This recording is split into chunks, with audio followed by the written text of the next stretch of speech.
장르 소설을 쓰는 김희삭 작가.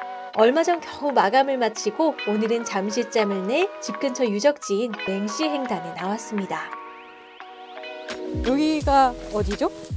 맹시 횡단이라고 해가지고요. 한국에 있는 민간의 집 중에 왕궁을 제외한 상하 중에 가장 오래된 건물이에요. 최영 장군이 자기 손녀 사위인 맹사정 씨에게 선물로 준 가옥이라고 하더라고요. 제가 지금 쓰는 장편이 세종 18년이 배경인데 지금으로부터 한 600년 전이거든요. 근데 거기에 나오는 배경 중에 사당이 나와요.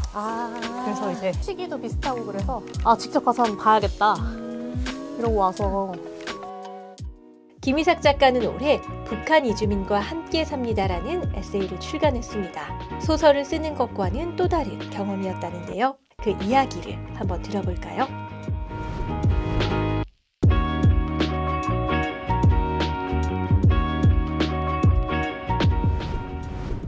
근데 사실 에세이 나오고 난 뒤로 사실 연락이 되게 많이 왔어요. 저는 사실 소설 작가로 할 때는 독자들이랑 이야기를 나눌 기회가 그렇게 많진 않거든요. 근데 에세이 나온 뒤로는 되게 많이 만날 기회가 많았고 라디오 방송도 많이 나가고 재밌었던 거는 얼마 전에 이제 YTN에서 방송을 했는데 게스트들 대다수가 이제 북한 이주민이었어요. 근데 그때는 저는 잘 몰랐는데 알고 보니까 거기 나왔던 한 분은 뭐 제 배우자의 학교 동창, 한 분은 저희 뭐 시부모님이 다니는 교회 사람, 이런 식으로 되게 좁은 분야더라고요. 그게 좀 놀랐어요. 이삭 씨는 북한 이주민과 결혼한 가정입니다. 대학교에서 철민 씨를 만나 연애를 하다가 가정을 꾸렸습니다. 철민 씨가 북한 태생인 건 처음에는 큰 특이점이 아니었습니다. 그런데 결혼을 해보고 시부모님과 북한 이주민 가족을 보면서 그들의 이야기를 써보고 싶었다고 합니다. 사실 한국에 이주민이 한 200만 명 정도 되거든요. 사실 이제 한국도 이주민 사회라고 볼 수 있는데 그 중에서 북한 이주민은 3만 명 조금 넘어요. 되게 소수를 차지하거든요.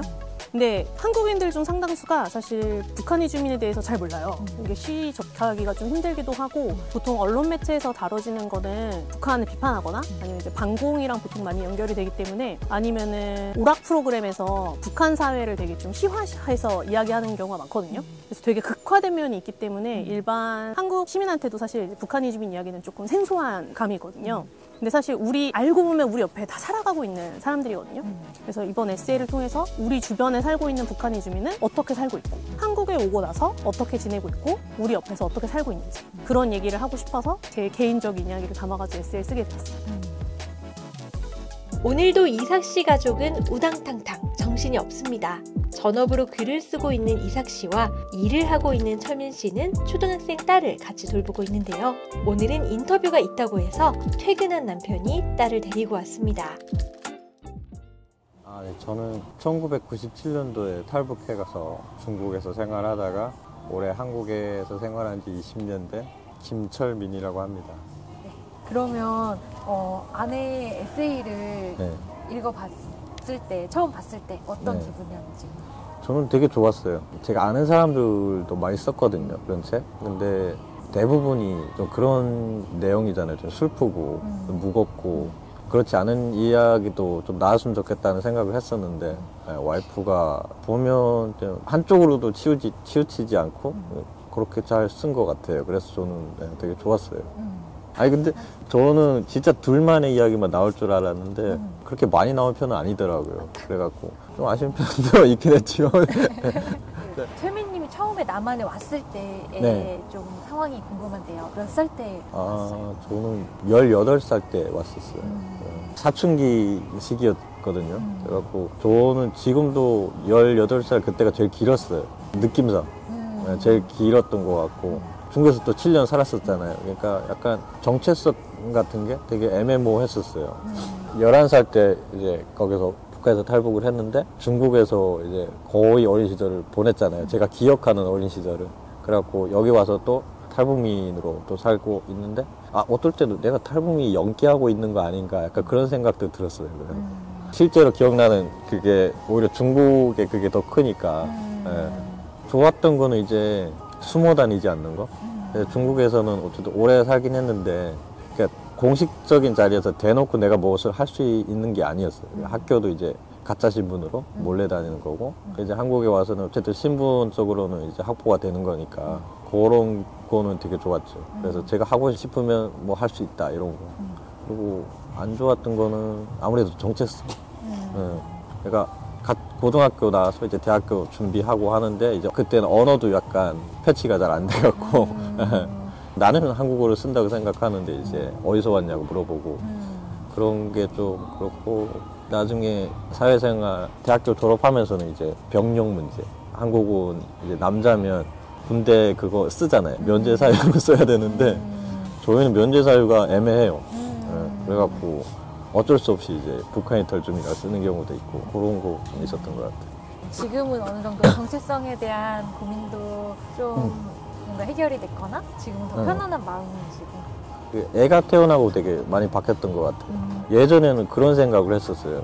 전쟁이 나면 되게 무서울 것 같다. 왜냐면 전쟁이 났다고 하면 남북일 텐데 이제 그러면 사람들이 우리를 어떻게 볼까 약간 그런 걸 많이 했는데 지금 같은 경우는 뭐 전쟁이 났는데 내가 가족이 다 여기 있는데 예, 뭐 이렇게 내가 약간 떳떳할 수 있는 어쨌든 지금은 여기에 내 모든 게 있는데 예, 지금은 좀 그런 게 좀 많이 나아진 것 같아요. 도윤이가 앞으로 좀 잘하는 세상은 어땠으면 좋겠다 그런 것들을 좀 바라는 게 있을까요? 그냥 편견이 없었으면 좋겠어요. 얘 같은 경우도 이제 되게 친한 친구가 있어요. 근데 여자인데 나중에 같이 둘이 결혼한다 그러거든요. 그럼 저희 같은 그 집 부모도 되게 약간 그런 거에 되게 개방적이라서 그럴 수도 있다고 그때는 그때는 그렇게 할 수 있는 그런 세상이었으면 좋겠어요. 이번에는 어머님과 나들이에 나섰습니다. 한 라디오 추석 특집 프로그램에 출연해 남한 며느리 북한 시어머니의 추석나기 이야기를 들려준 건데요. 방송이 끝난 후 어머님을 모셔서 이야기를 들어봤습니다. 네, 먼저 자기소개를 부탁드립니다. 김이삭 작가 시어머니 한영애입니다. 혹시 김이삭 작가의 에세이를 읽어보셨나요? 예. 우리 북한에서 여기 오면 어쨌든 문화가 다르잖아요. 서로 문화가 다르고 이런데 잘 어울리네. 진짜 그게 너무 좋았거든요. 고마웠고 며느리한테 고마웠어요. 조카들뿐만 아니라 우리 딸도 있고 아들도 있고 한국에 와서 또 이렇게 양딸처럼 품은 이런 딸들도 있거든요. 그런 딸들하고도 너무 차별 없이 잘 대해주고 잘하고 있어서 아들이 연예기를 몰랐었잖아요. 그래 우리 아들이 한국에 잘 정착할 수 있는 것도 며느리 도움이 많이 컸구나 하는 걸 느꼈고 속도 많이 써겠네 하는 것도 알게 됐고. 저는 책을 보면서 아들이 더 착한 것 같은데 착하긴 해요. 착하긴 한데 어쨌든 이런 남과북이 문화 차이가 있잖아요. 그런 걸 극복하는 데는 아마도 며느리 도움이 더 있었지 않을까 싶어요. 이주민 얘기하는 거에 대해서 북한은 지금 많이 달라졌어요. 옛날에는 뭐 남한에 갔다 이러면 북에 남겨져 있는 가족들이 해가 많이 끼칠까봐 좀 그런 두려움이 많았는데 북한도 하도 많이 탈북을 하고 하도 많은 사람들이 한국에 왔잖아요. 그러니까 그걸 어쩔 수가 없잖아요. 그러니까 많이 정치가 유해졌다고 보면 그처럼 그렇게 많이 그러지는 않아요. 예. 저도 이걸 보면서 다 사람 사는 거 똑같구나. 예, 똑같아요. 사람 똑같아요. 왜냐면 남과 북이 갈라져서 너무나 다른 세상에서 살다 보니 문화 차이가 좀 있지만 사람의 속성은 어디 가겠어요. 똑같아요. 남한에 와서의 생활은 좀 불편하거나 안 좋거나 그런 건 없으셨어요?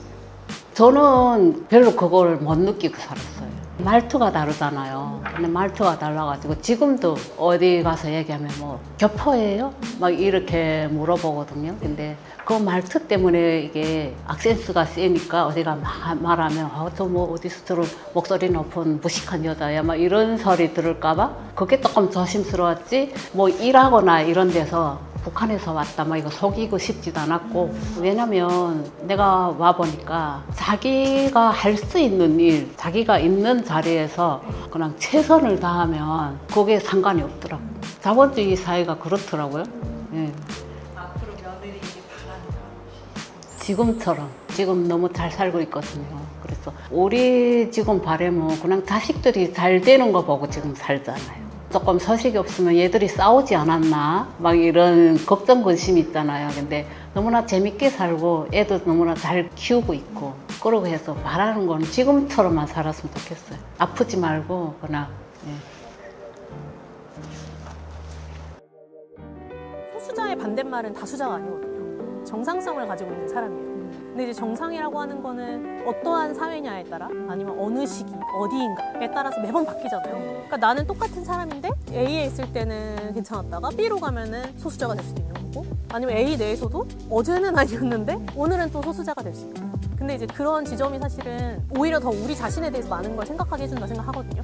그러니까 왜 어떨 때는 이게 정상성으로 되고 어떨 때는 소수자가 될까? 그래서 그걸 따져보면 사실 최종적으로 나오는 거는 아 우리 모두는 다 사실 서로 다 다르면서 같은데 그냥 어떤 건 정상이고 아니다 라고 이제 규정을 짓는 거잖아요. 그러니까 그런 걸 생각했을 때 아 규정이라고 하는 게 그렇게 중요하지 않을 수도 있고 우리는 그냥 다 같이 살아가는 사람이다 이런 걸로 따졌을 때 되게 여러 이야기를 할 수 있다고 생각했어요. 장애인이 될 수도 있고 뭐 성소수자가 될 수도 있고 아니면 난민이 될 수도 있고 저는 일종의 마중물로서 이 책이 여러분들 여러 사람들이 북한 이주민에게 관심을 가지면 좋겠다라고 생각했고 실제로 주변에서도 원래부터 관심이 있었던 분들보다는 잘 모르고 생각을 안 해봤다가 아, 이걸 통해서 아 이런 경우가 있겠구나 라고 생각하게 된 계기가 되었다고 얘기해 주신 분들이 많거든요.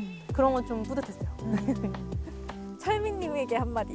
에세이 나왔을 때 가장 큰 불만은 사실 이제 배우자가 가지고 있었는데 자기가 너무 거기서 소심한 남성, 이렇게 유약한 남성으로 나와서 너무 아쉽다는데 그거는 너의 본 모습이야. 인정하도록 해. 아 그리고 사실 글 쓴다고 못하는 게 많아서 혼자 뭐 육아라든지 이런 거 하느라 좀 힘들었을 텐데 그래도 옆에서 지지해주고 계속 응원해줘서 너무 고마워. 다른 가족들? 엄마가 글 쓴다고 했을 때 자기 엄마가 작가라서 너무 기쁘다고 자기도 나중에 크면 그림 작가 되고 싶다고 그랬는데 엄마도 언젠가 네가 다 컸을 때 같이 동화를 써보고 싶어. 그래서 엄마는 글을 쓰고 너는 그림을 그려서 이렇게 책이 나오면 좋겠어.